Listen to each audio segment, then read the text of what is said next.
बोला बोला दुर्गा मैया की।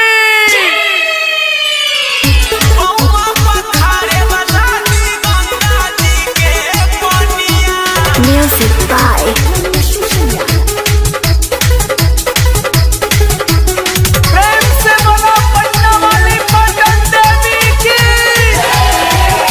Audio the Power Recording Studio, Sitamarhi.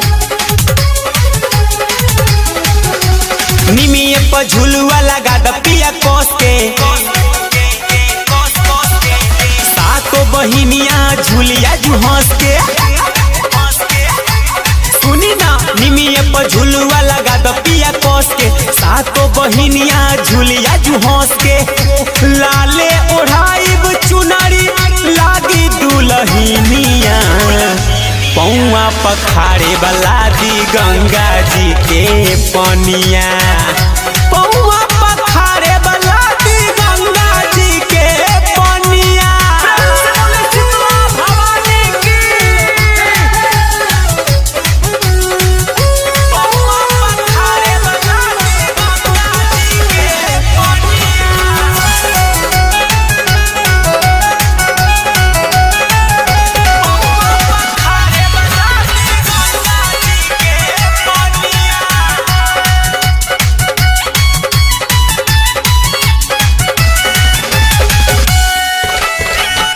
मनवा में ललसा बाटे इहे साल भर से करब नवरात्र यही से ऐनी नई हर से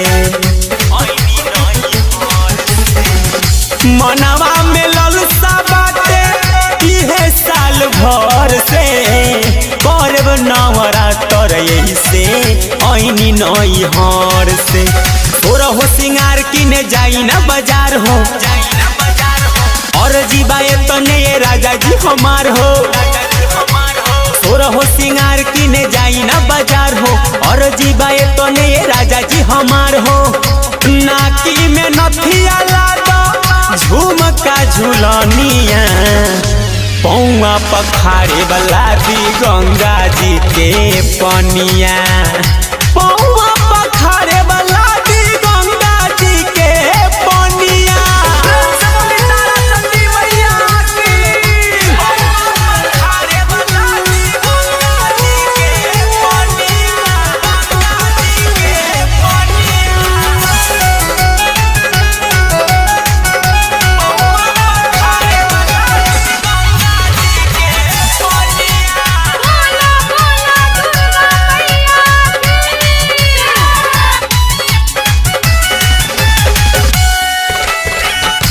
ललित बलम जी आजू कर सब काम हो अहे मैया रानी पहिले करब प्रणाम हो बुझली।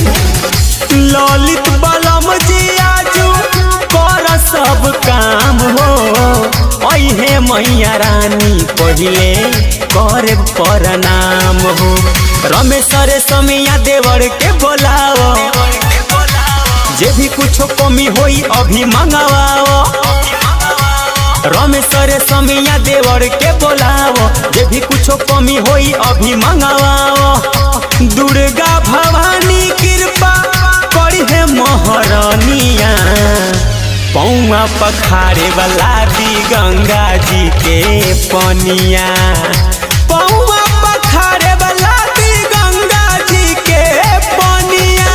निमिये पर झुलुआ लगा द पिया कोस के सातो बहिनिया झुलिया जू हंस के लाले ओढ़ाइब चुनरी लागी दुलहिनिया पौआ पखारे वाला दी गंगा जी के पनिया।